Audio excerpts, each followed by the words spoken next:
मंच पर विराजमान पंजाब के गवर्नर श्रीमान वीपी सिंह जी, पंजाब के लोकप्रिय मुख्यमंत्री आदरणीय श्री प्रकाश सिंह जी बादल साहब,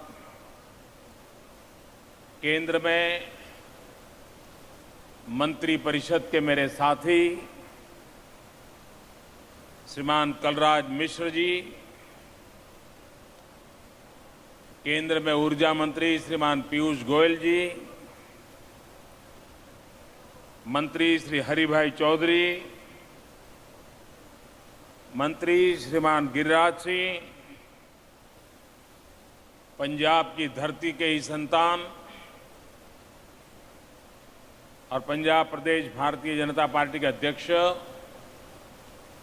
और केंद्र सरकार में मेरे मंत्रिपरिषद के साथी श्रीमान विजय सांपला जी, उप मुख्यमंत्री श्रीमान सुखबीर जी, पंजाब सरकार के मंत्री श्रीमान मित्तल जी, कोयल बोर्ड के अध्यक्ष श्रीमान राधाकृष्णन जी,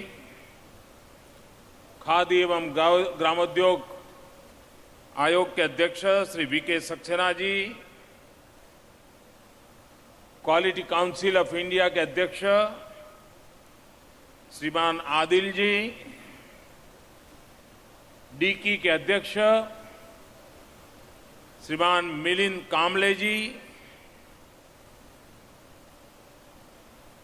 और देश के कोने कोने से आए हुए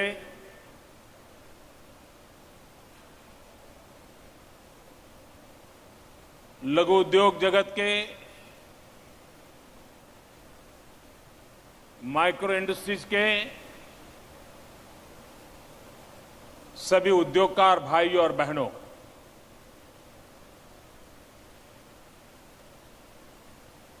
सामान्य तौर से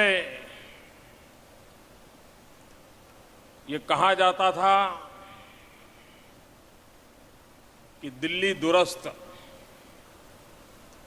दिल्ली बहुत दूर है, और होता भी ऐसा ही था। इतना बड़ा विशाल देश, लेकिन हर छोटे मोटे काम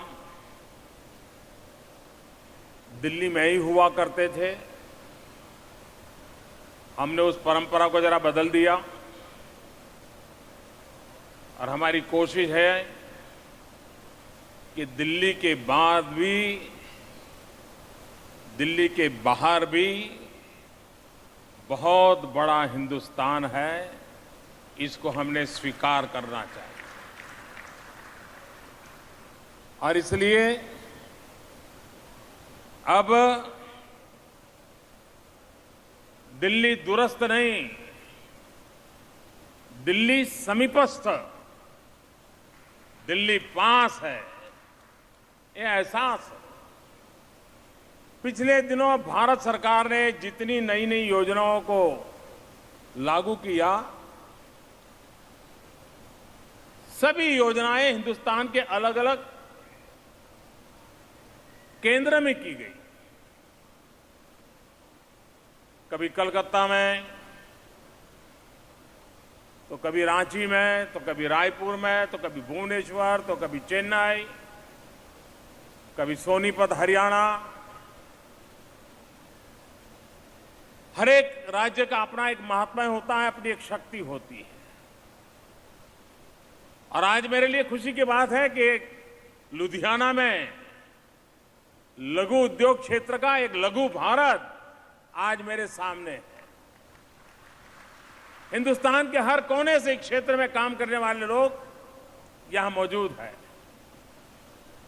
और मेरा सौभाग्य है कि इस क्षेत्र में योगदान देने वाले सभी उद्योगकारों को सम्मानित करने का मुझे अवसर मिला। वैसे आज जिनको सम्मान होना है ये संख्या करीब करीब 250 की है, क्योंकि कई वर्षों से ये पुरानी सरकारों ने भी काफी काम मेरे लिए बाकी रखे हुए हैं।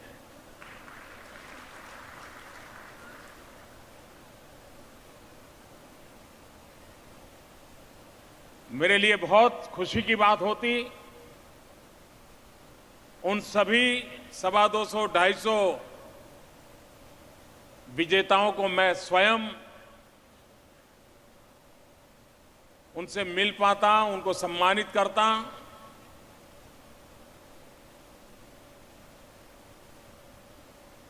उनको मिलने मात्र से उनकी थोड़ी ऊर्जा का लाभ मुझे भी मिल जाता, जो देश के काम आता। लेकिन समय की सीमाएं रहती हैं, और अगर ये 250 लोगों को देने का सिलसिला चलता तो यहां आधे लोग चले जाते। तो योजकों ने बताया कि हो सकेगा तो हर राज्य से एक एक को प्रतिनिधि के रूप में आपके द्वारा ही किया जाएगा। बाद में मंत्रिपरिषद के लोगों के द्वारा हर किसी को सम्मानित किया जाएगा। लेकिन मेरी तरफ से आप सबको आपकी सफल यात्रा के लिए, आपकी भावी मंजिल को प्राप्त करने के सपनों के लिए अनेक अनेक शुभकामनाएं हैं। सिर्फ शुभकामनाएं नहीं, भारत के आर्थिक जीवन में बदलाव लाने के लिए विकेंद्रित अर्थव्यवस्था को बल देना, सूक्ष्म एवं लघु उद्योगों को ताकत देना, ग्लोबल मार्केट को टारगेट करते हुए आगे बढ़ना, इस सुरेख सोच के साथ भारत सरकार पूरी तरह आपके साथ खड़ी है, कंधे से कंधा मिलाकर आपके साथ चलने के लिए तैयार है। और मुझे विश्वास है, जिस प्रकार से आज विश्व की तेज गति से आगे बढ़ने वाली जो अर्थव्यवस्थाएं हैं, आज बड़ी इकोनॉमी जिसको कहते हैं, उसमें हिंदुस्तान सबसे तेज गति से आगे बढ़ने वाली इकोनॉमी है।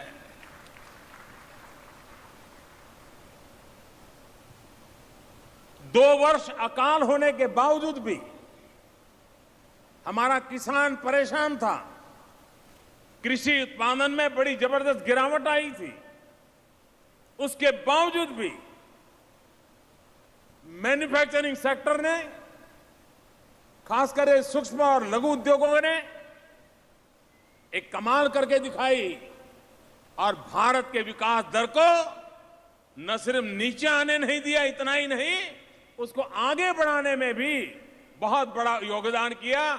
और उसका परिणाम यह है कि वर्ल्ड बैंक हो, IMF हो, क्रेडिट रेटिंग एजेंसीज हो, एक स्वर से सारी दुनिया कह रही है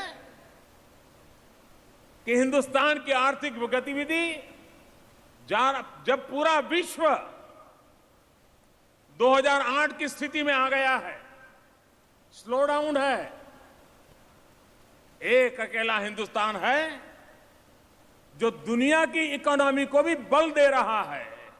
और उसके पीछे मैन्युफैक्चरिंग सेक्टर, सर्विस सेक्टर, इसका भी बहुत बड़ा योगदान है। आज यहां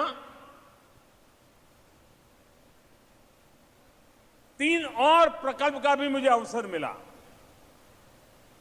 सबसे पहले पंजाब के गांव की माताएं बहनें टोकन स्वरूप 500 माताओं बहनों को चरखा देने का मुझे आज अवसर मिला है। और इन दिनों जो खादी पर हम बल दे रहे हैं, सूत के काम पर दाम बढ़ा रहे हैं, इन सब का नतीजा ये है कि जिस परिवार में एक चरखा है, करीब करीब वो माताएं बहनें, मैं सब माताओं बहनें से बात कर रहा था, औसत 150 रुपया से ज्यादा पर डे उनकी कमाई हो रही है। एक प्रकार से इस गृह उद्योग के माध्यम से, खादी के माध्यम से एक स्वावलंबी जीवन जीने के लिए, स्वरोजगार को बढ़ावा देने के लिए और महात्मा गांधी का जो सपना था अर्थव्यवस्था की इस नींव को भी मजबूत करने का, उसमें भी योगदान देने की दिशा में आज एक महत्वपूर्ण काम खादी के द्वारा किया गया। मैं बाद में उनके स्टॉल पर गया था। आपसे भी मेरा आग्रह है, जरा देखिए, पहले जो हम सोचते थे वो जमाना बदल चुका है।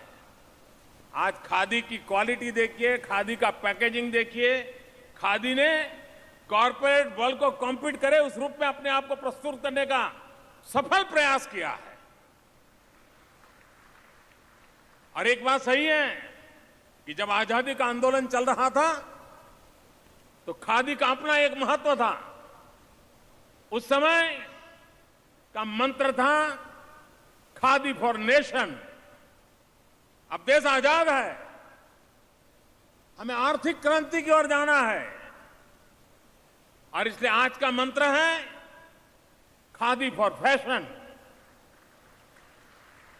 आजादी के पहले जो खादी फॉर नेशन, आजादी के बाद खादी फॉर फैशन। अगर इसको हम बढ़ावा देते हैं तो वो भी गांव, गरीब, सामान्य व्यक्ति के आर्थिक जीवन में बदलाव लाने की एक ताकत रखता है। और मैं लोगों से हमेशा आग्रह करता हूं कि जरूरी नहीं है कि आप खादीधारी बने, नीचे से ऊपर तक हर चीज खादी की होता, मेरा आग्रह नहीं है।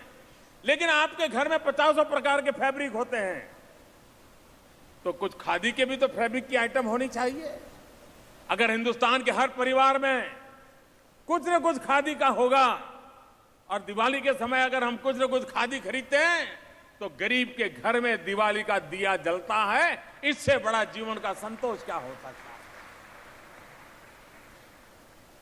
तो आज मुझे उन सभी परिवारों की माताओं बहनों के आशीर्वाद पाने का अवसर मिला। आज एक और महत्वपूर्ण काम ये पंजाब की धरती से हो रहा है। और जब मैं पंजाब की धरती से कह रहा हूं तब उसका अपना एक महत्व भी है। इस समय हम जब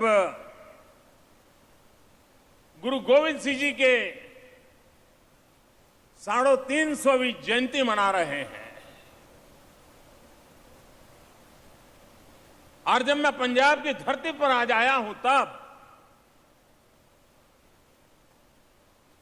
गुरु गोविंद सिंह जी का पुण्य स्मरण करते हुए उन्होंने एक बात जो कही थी उसका उल्लेख करना चाहता हूं। गुरु गोविंद सिंह जी ने कहा था, मानस की जात सबई एक पहचान वो। मनुष्य की एक ही जात है, उसमें न ऊंच होता है, न नीच होता है, न स्पृश्य होता है, न स्पृश्य होता है। गुरु गोविंद सिंह जी ने उस कालखंड में जात पात, छूत अछूत, इसके खिलाफ आवाज उठाई थी। लेकिन हम जानते हैं कि समाज में हमारी विकृतियां आज भी हमारे दलित भाइयों के साथ कभी कभी ऐसी घटनाएं सुनने को मिलती है, माथा शर्म से झुक जाता है। आजादी के 70 साल के बाद अब हम ज्यादा इंतजार नहीं कर सकते। हमने हमारी दिशा की धार और तेज करनी पड़ेगी। हमारे कार्य के व्याप को बदलना पड़ेगा, विस्तृत करना पड़ेगा। आदिवासी हो, दलित हो, जितने एस्पिरेशन हिंदुस्तान के अन्य नौजवानों में है, उससे भी बढ़कर एस्पिरेशन आज मेरे दलित भाइयों बहनों और मेरे आदिवासी भाइयों बहनों के अंदर है। अगर उनको अवसर मिले तो भारत का भाग्य बदलने में वे भी हमसे पीछे रहने वालों में से नहीं है। वो और ज्यादा योगदान कर सकते हैं। हमारे देश में हमारे मिलिंद जी दलित समाज से हैं, स्वयं उद्योगकार हैं। उन्होंने पूरे देश में एक संगठन खड़ा किया है दलित समाज के एंटरप्रेन्योर्स का, दलित चैंबर ऑफ कॉमर्स उन्होंने शुरू किया है। मुझे एक बार उनके समारोह में जाने का अवसर मिला। हिंदुस्तान के टॉप मोस्ट एंटरप्रेन्योर जो 500 करोड़ से ज्यादा कारोबार करते हैं, 1000 से ज्यादा बड़ी संख्या में उसके कार्यक्रम में मुझे जाने का अवसर मिला। वहां मुझे कुछ माताएं बहनें मिली जो दलित परिवार से थी, एंटरप्रेन्योर थी। उन्होंने कहा हमारी महिलाओं का संगठन में भी 300 से ज्यादा दलित एंटरप्रेन्योर महिलाओं का भी एक संगठन खड़ा हुआ है और वो 100 करोड़ से ज्यादा कारोबार करती है। जब मैं उनसे मिला तब मेरे मन में आया था कि इसको हमें एक और ताकत देनी चाहिए और ये जो शेड्यूल कास्ट, शेड्यूल ट्राइब, इस पे जो एंटरप्रेन्योरशिप है उसको बढ़ावा देना चाहिए। और इसीलिए आज यहां पर जो हमने पिछले बजट में घोषित किया था वो शेड्यूल कास्ट, शेड्यूल ट्राइब के एंटरप्रेन्योर के लिए एक हब के निर्माण का आज लुधियाना की धरती पर पूरे देश के लिए इस योजना का मैं शुभारंभ कर रहा हूं। इससे जो दलित मेरे भाई बहन हैं, जो आदिवासी मेरे भाई बहन हैं, जो नौकरी पाने के लिए कतार में खड़ा रहना नहीं चाहते, वे ऐसी जिंदगी बनाना चाहते हैं खुद भी किसी को नौकरी देने की ताकत पैदा करे, ये जिनका मिजाज है, सपना है, उनके लिए मैं कुछ काम करना चाहता हूं। बैंकों से कहा है startup India, stand up India. इस कार्यक्रम के तहत हिंदुस्तान में 1.25 लाख बैंकों के ब्रांचेज है, नेशनलाइज बैंक से। मैं और बैंकों की बात नहीं करता, कोऑपरेटिव वगैरह अलग। हर बैंक की ब्रांच एक महिला को, एक शेड्यूल कास्ट को, एक शेड्यूल ट्राइब को 1 करोड़ रुपए तक की बैंक में से राशि दें और उनको एंटरप्रेन्योर बनाने के लिए मदद करें। देखते ही देखते 1.25 लाख ब्रांच 3.25 लाख ऐसे नए उद्योगकारों को जन्म दे सकती है। कितना बड़ी क्रांतिकारी कदम उठाया जा सकता है। हमारे दलित भाई बहन जो मैन्युफैक्चरिंग करेंगे, भारत सरकार जिन चीजों को प्रोक्योर करती है, हमने राज्य सरकारों को भी अनुरोध किया है कि जो हमारे दलित और आदिवासी एंटरप्रेन्योर है, वे जो मैन्युफैक्चरिंग करेंगे 4% उनके यहां से लिया जाए ताकि उनको स्वाभाविक एक मार्केट मिले और उनका हौसला बुलंद हो। समाज के उन वर्गों को आर्थिक गतिविधि के केंद्र में लाना है ताकि देश को एक नई आर्थिक ऊंचाइयों पर ले जाने के लिए नई नई शक्तियों का स्रोत हमें मिलता रहे। उस दिशा में काम करने का एक प्रयास इसके साथ चला है।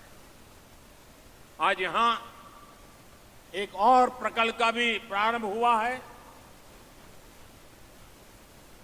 ZED,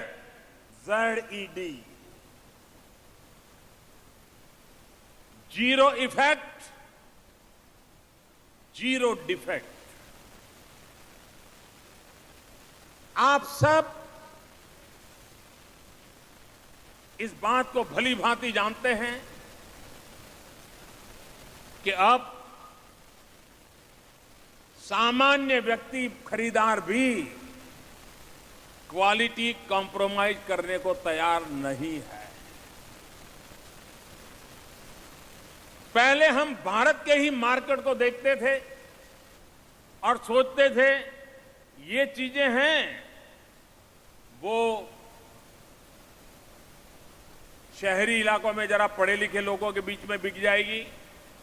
ये थोड़ी जरा फिनिशिंग ठीक नहीं है। ऐसा करेंगे उसको टायर 2 टायर 3 गांव शहरों में बेचेंगे और ये जरा और मामूली दिखती है उसको जरा गांव में जाएंगे तो बिक जाएगी। ज्यादातर हम लोगों की सोच भारत के ही मार्केट को ध्यान में रख करके, और आखिर के इतना बड़ा देश है तो कोई प्रोडक्ट पड़ी तो रहती नहीं है। कोई गारमेंट बनाएगा टॉप क्वालिटी का होगा तो बड़े शहर में जाएगा, और थोड़ी हल्की क्वालिटी का बन गया तो चलो भाई गांव के बाजार में रख देंगे, चला जाएगा। अब वो वक्त नहीं है, सोच बदल रही है। लेकिन उससे बड़ी बात है, क्या हिंदुस्तान का लघु उद्योगकार, क्या हिंदुस्तान का सूक्ष्म उद्योगकार ये सिर्फ भारत के मार्केट को ध्यान में रखते ही अपना कारोबार चलाएगा क्या? अगर देश की उत्तम सेवा करनी है तो हम सबका लक्ष्य रहना चाहिए कि हम क्वालिटी कंट्रोल में ग्लोबल स्टैंडर्ड को अपनाएंगे और दुनिया के मार्केट में हम अपना पैर जमाने के लिए, भारत की पहचान बनाने के लिए प्रयास करेंगे। दूसरे विश्व युद्ध के बाद जापान तबाह हो गया था। कोई कल्पना नहीं कर सकता था जापान खड़ा हो जाएगा, लेकिन उनके छोटे छोटे लघु उद्योगों ने क्वालिटी में कॉम्प्रोमाइज किया बिना मैन्युफैक्चरिंग सेक्टर में कदम उठाए। और हम लोगों को मालूम है, हम बाजार में कभी आज से 15-20 साल पहले कोई चीज खरीदने जाते थे और अगर उस पर लिखा है मेड इन जापान तो हम कभी पूछते नहीं थे किस कंपनी ने बनाया, दाम पूछते थे, लेकर के चल देते थे, क्योंकि भरोसा होता था कि एक क्वालिटी में कोई गड़बड़ नहीं होगा। क्या हिंदुस्तान की पहचान नहीं बन सकती? दुनिया के किसी भी बाजार में जैसे ही वो पड़े मेक इन इंडिया, वो आंख बंद करके सोचेगा ये योग्य होगा, अच्छा होगा, किफायत भाव से बना होगा और वो लेने को तैयार हो जाए। ये ड्रीम लेकर के हमें चलना है और इस ड्रीम को पूरा करना है तो जीरो डिफेक्ट, ये उसकी पहली शर्त होती है। और कभी छोटी सी भी कमी कितना बड़ा नुकसान कर सकती है। अगर एक नाविक नाव लेकर के जाना है उसको दरिया में, समंदर में, तो अपनी नाव को बराबर देखता है। छोटा सा भी छेद कहीं है नहीं ना, वो पक्का देखता है। कोई ये कहेगा इतनी बड़ी नाव है, एक कोने में छोटा छेद क्या है, चिंता मत करो, चल पड़ो, नहीं जाता है। उसे मालूम है एक छोटा सा छेद भी उसको कभी वापस आने की में मदद नहीं करेगी, जिंदगी वहीं पूरी हो जाएगी। मैन्युफैक्चरिंग करने वाले के दिमाग में यह उदाहरण रहना चाहिए कि जीरो डिफेक्ट होगा तब जाकर के मैं दुनिया के अंदर अपनी ताकत पहुंचा पाऊंगा। और इसलिए स्टैंडर्डाइजेशन, क्वालिटी कंट्रोल और उसी से ब्रांडिंग पैदा होता है और ग्लोबल मार्केट हमारा इंतजार कर रहा है। कुछ लोगों को लगता है कि भाई हम तो एक छोटे से व्यक्ति हैं, एक छोटा सा मशीन है, 3 कामदार है, 5 कामदार है, 10 कामदार है, हम क्या दुनिया देखेंगे। ऐसा मत सोचिए। आज दुनिया में स्पेस के क्षेत्र में, सैटेलाइट की दुनिया में, दुनिया भारत का लोहा मानती है। हमने मार्स मिशन किया, हम मंगलयान में सफल हुए और दुनिया में भारत पहला देश है जो पहले ही ट्रायल में मंगलयान में सफल हुआ। और हमारे नौजवानों की बुद्धि, ताकत देखिए, कितने खर्चे में हुआ। लुधियाना में अगर आपको ऑटो रिक्शा में एक स्थान से दूसरे स्थान पर जाना है तो शायद 1 किलोमीटर का 8-10 रुपया लग जाता होगा। हम मंगलायन किया, 1 किलोमीटर का सिर्फ 7 रुपया खर्चा आया। इतना ही नहीं, अमेरिका में हॉलीवुड की जो फिल्म बनती है, हॉलीवुड की फिल्म का जो खर्चा होता है उससे भी कम खर्चे में भारत के वैज्ञानिकों ने, साइंटिस्टों ने, टेक्नीशियनों ने मार्स मिशन का खर्चे कम खर्चे में पूरा किया। इतनी बड़ी सफलता, उसका अगर इतिहास देखेगा तो ध्यान में आएगा। आज जो दुनिया में स्पेस में हमारा नाम है, कभी ये स्पेस की दुनिया का कारोबार कहां होता था? बंगलुरु की और हिंदुस्तान के अलग अलग जगह पे लोगों के मोटर गैराज के जो खाली जगह पड़ी रहती थी, उसमें 2-4 लोग मिलकर के इस काम करते थे। और कभी आपने प्रारंभिक दिनों की एक फोटो देखी होगी तो 2 लोग साइकिल पर ये सैटेलाइट का एक पार्ट साइकिल पर बांध करके टो करके ले जा रहे हैं ताकि आसमान में जाना है। कोई कल्पना कर सकता है उस दिन जिसने देखा होगा कि साइकिल पे सैटेलाइट का पार्ट ले जाने वाला देश आज दुनिया के अंदर अपना लोहा बनवा लेता है।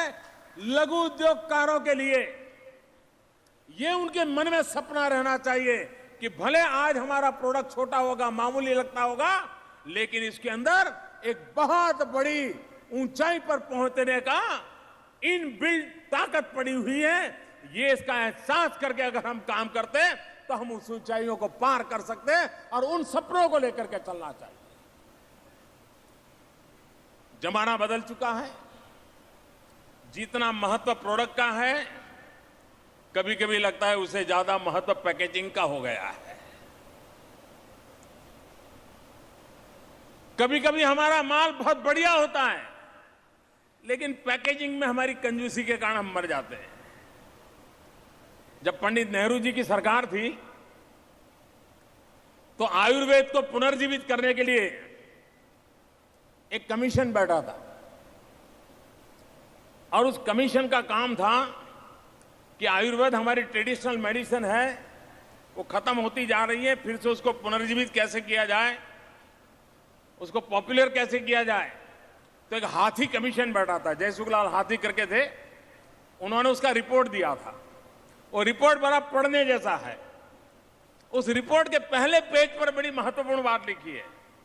उन्होंने लिखा है कि आयुर्वेद को अगर बढ़ावा देना है तो सबसे पहले उसके पैकेजिंग पर ध्यान देना चाहिए। ये कागज की पुड़िया में जो आयुर्वेद देते हैं, दुनिया में चलने वाला नहीं है। उसका पैकेजिंग बदलना चाहिए। आयुर्वेद अपने आप दवाइयां बिकने लगेगी। पहला सुझाव था उनका। और मैं 60s की बात कर रहा हूं। आज तो हम जानते हैं कि पैकेजिंग का कितना महत्व बड़ा है। हमने भी हमारी प्रोडक्ट के साथ पैकेजिंग को भी उतना ही महत्व देना होगा। और जैसा देश, अगर हम जो देश अंग्रेजी नहीं जानते हैं, अगर वहां हम हमारी प्रोडक्ट हमारे पैकेजिंग पर अंग्रेजी में लिख करके भेजेंगे तो कहां बिकने वाला है? आपको उसकी भाषा में पैकेजिंग बनवाना पड़ेगा। और इसलिए हर चीज में 0 डिफेक्ट। इन दिनों इस जेड योजना के तहत एक बड़ी कंपटीशन की कल्पना है। ब्रॉन्ज से लेकर के प्लेटिनम तक 5 अलग अलग लेयर के इनाम दिए जाएंगे और बड़े हैंडसम प्राइज दिए जाएंगे। कोई सीधा प्लेटिनम नहीं पा सकेगा। पहले उसको नीचे के लेयर से 5 लेयर करते करते करते उसको आगे बढ़ना होगा और उसको विशेष मान्यता मिलेगी। उस मान्यता के तहत दुनिया के बाजार में उसकी एक साख बनेगी। हमारी कोशिश है और मेरा उद्योगकारों को निमंत्रण है कि zero defect zero effect movement में कम से कम 10 लाख उद्योग उस कंपटीशन में आए आगे। 50 पैरामीटर तय किए हैं, उस 50 पैरामीटर के लिए अपने आप को सज्ज करें, कुछ कमियां हैं तो ठीक करें। आप देखिए ग्लोबल मार्केट के लिए हमारी प्रोडक्ट जगह बनाना शुरू कर देगी। और भारत सरकार का ये प्रयास, ये सर्टिफिकेशन जो है वो दुनिया में काम आने वाला है। उस दिशा में एक महत्वपूर्ण इनिशिएटिव आज यहां किया गया है। जीरो इफेक्ट की बात जब मैं कर रहा हूं तब दुनिया के देश, उनकी भी अपनी अपनी एक रणनीति रहती है। अगर आपका माल दुनिया के बाजार में पहुंच रहा है तो कभी एक आध आवाज उठ जाएगी किसी एनजीओ के द्वारा दुनिया में से कि भाई हिंदुस्तान से फलानी चीज आती है लेकिन वो तो एनवायरनमेंट को नुकसान करके के मैन्युफैक्चर होता है, तो हम उस चीज का बहिष्कार कर देंगे। इतनी आवाज किसी ने उठा दी, आपका माल उस देश में जाना बंद हो जाएगा। ऐसी स्थिति में ये मान के चलिए 5 साल, 7 साल, 10 साल के भीतर भीतर ऐसे कुछ लोग पैदा हो जाएंगे जो भारत की चीजों को अपने देश में प्रवेश करने के रोकने के लिए एनवायरमेंट नाम के चीजों को जोड़ देंगे। हम अभी से तैयारी करें कि हमारे मैन्युफैक्चरिंग से एनवायरमेंट को जीरो इफेक्ट होगा, जीरो नेगेटिव इफेक्ट होगा। उस पर हम बल दें और डंके की चोट पर दुनिया को हम कहें कि हम वो चीज लेकर के विश्व में लाएं जो मानव जात के भाग्य को भी सुरक्षित रखती है, भविष्य को भी सुरक्षित रखती है और आपकी आवश्यकताओं की भी उत्तम से उत्तम पूर्ति कर सकती है। ऐसे मैन्युफैक्चरिंग को हम देंगे और इसलिए जीरो इफेक्ट जीरो डिफेक्ट इस मंत्र को हम आगे बढ़ाना चाहते हैं। भारत सरकार ने एक महत्वपूर्ण निर्णय और लिया है और मैं चाहता हूं कि आप लोग इसका फायदा उठाएं। पहले भारत सरकार इस प्रकार के जो सर्टिफिकेट देती थी, अवार्ड देती थी, तो आप अपनी चैम्बर में लटकाते थे, कोई आए तो उसको दिखाते थे। लेकिन अब हम इसकी प्रतिष्ठा को और अधिक व्यापक बनाना चाहते हैं। भारत सरकार विधिवत रूप से आपको इस बात की अनुमति देती है कि आपको ये जो अवार्ड मिले हैं, आपको जो उसका एक लोगो मिला है, वे अब आपकी फैक्ट्री में जो लेबरर्स हैं उनके यूनिफॉर्म पर लगा सकते हैं। आप अगर अखबार में एडवर्टाइजमेंट देते हैं तो ये लोगों का उपयोग कर सकते हैं क्योंकि ये आपकी मालिकी हो गई। अब इसके कारण आप उसके साथ गौरव अनुभव करेंगे। पहले इन सारे बंधन थे, आप इसका उपयोग नहीं कर पाते थे। हमने इसको रिलैक्स करना तय कर लिया है ताकि इसका आप भली भांति उपयोग कर सके और उसके कारण आपका जो लेबरर होगा, जब उसके सिरे पर वो लगा होगा तो वो गर्व है, मैं उस कंपनी में काम करता हूं जो अवार्ड विनर कंपनी है और देश की विकास की यात्रा में इतना बड़ा कंट्रीब्यूट करने वाली कंपनी का मैं मुलाजिम हूं। वो भी एक शान का अनुभव करेगा। तो उस दिशा में भी काम करने के दिशा में हमने सोचा है। अनेक ऐसे विषय हैं जैसे मैंने आपके सामने रखा, इन सारी योजनाओं का आज लुधियाना की धरती पर एक नई गति मिली है। मैं फिर एक बार मैन्युफैक्चरिंग सेक्टर को बड़ा महत्व देता हूं। स्टार्टअप पे हमारा बल है। मुद्रा योजना के द्वारा बैंकों से बड़ी राशि मात्रा में छोटे छोटे कारोबारियों को पैसा देने का काम करेगा। आपको हैरानी होगी, योजना को शुरू हुए अभी 1.25 साल हुआ है। 1.5 साल में करीब करीब 3.5 पौने 4 करोड़ कारोबारियों को 2 लाख करोड़ रुपया बैंक से विदाउट गारंटी पैसे दे दिए गए। वे नए रोजगार को निर्माण करने की ताकत रखते हैं। और अच्छी बात यह है कि ये जो करीब 3.25 करोड़ लोगों को 2 लाख करोड़ रुपया मिला है, उसमें ज्यादातर करीब करीब 70% महिलाएं हैं। दलित, पिछड़ी जाति के लोग हैं। वे कुछ करना चाहते हैं, मुद्रा योजना के द्वारा उनको ये अवसर दिया गया है। आज आपने देखा होगा कि उद्योगकारों के साथ साथ हमने बैंक को भी सम्मानित किया, क्योंकि हम बैंकों को भी कंपटीशन में लाना चाहते हैं कि सूक्ष्म और लघु उद्योग को कौन तेजी से पैसे देता है, कौन ज्यादा पैसा देता है, कौन ज्यादा मदद करता है। ऐसी बैंकों को भी हम प्रोत्साहित करना चाहते हैं, ताकि बैंकों के बीच में भी लघु उद्योगकारों को पैसा देने के कंपटीशन पैदा हो, उनके अंदर एक स्पर्धा चले और ज्यादा से ज्यादा इन छोटे उद्योगकारों को आर्थिक कठिनाई ना आए, उसकी व्यवस्था खड़ी हो। तो ऐसे अनेक पहलू है। उन सभी पहलू को जोड़ करके भारत में छोटे छोटे उद्योगों का एक बड़ा जाल निर्माण हो। हमारी जो नई पीढ़ी है वे साहस करना चाहती है, इनोवेशन करना चाहती है। और ये बात सही है कि अब हम सोचे कि भाई मेरी एक प्रोडक्ट मेरे दादा के जमाने से चलती थी तो अब भी चल जाएगी, वो होने वाला नहीं है। हर पीढ़ी को इनोवेशन के साथ नई प्रोडक्ट लानी पड़ेगी। छोटा उद्योग होगा तो भी इनोवेशन करते ही रहना पड़ेगा। स्टार्टअप इनोवेशन को बल देता है, टैलेंट को अवसर देता है। स्टार्टअप में से लघु उद्योगों के लिए स्केल अप किया जाए, ऐसी अनेक नई चीजों के काम हो रहे हैं। इन दिनों जो स्वच्छता का अभियान चला है, स्वच्छता के अभियान में भी एक बहुत बड़ा आर्थिक कारोबार संभवित है। अगर हम स्वच्छता को आर्थिक दृष्टि से भी देखें तो वेस्ट में से वेल्थ क्रिएट करने के लिए बहुत सारी संभावनाएं हैं। हम ऐसे टूल्स बनाएं, ऐसे मशीन बनाएं। अब जैसे आपने यहां एक प्रदर्शनी देखी होगी, 5 लाख रुपए का एक छोटा सा मशीन बनाते। 5 लाख रुपए में वो फलों का एसेंस मिला करके फ्रेग्रेंसी वाली चीजें मार्केट में ला सकते हैं।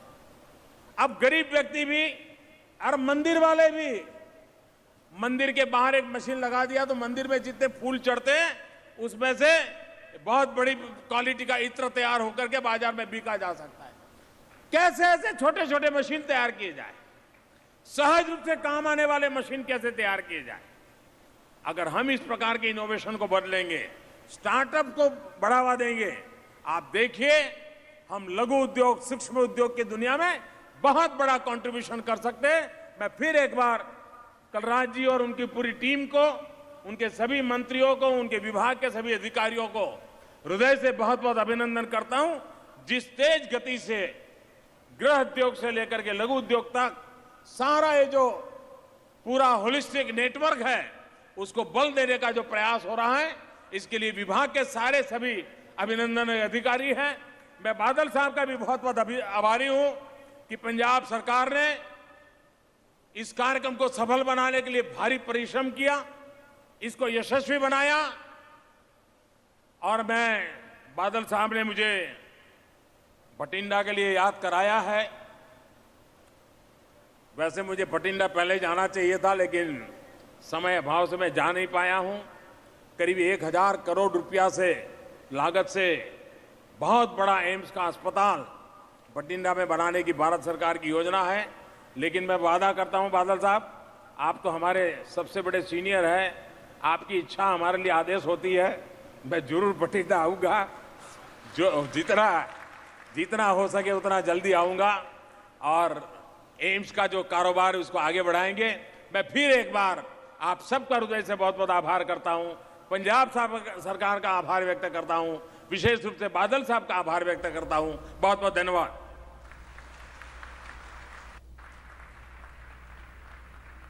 कोटिशः धन्यवाद माननीय प्रधानमंत्री जी।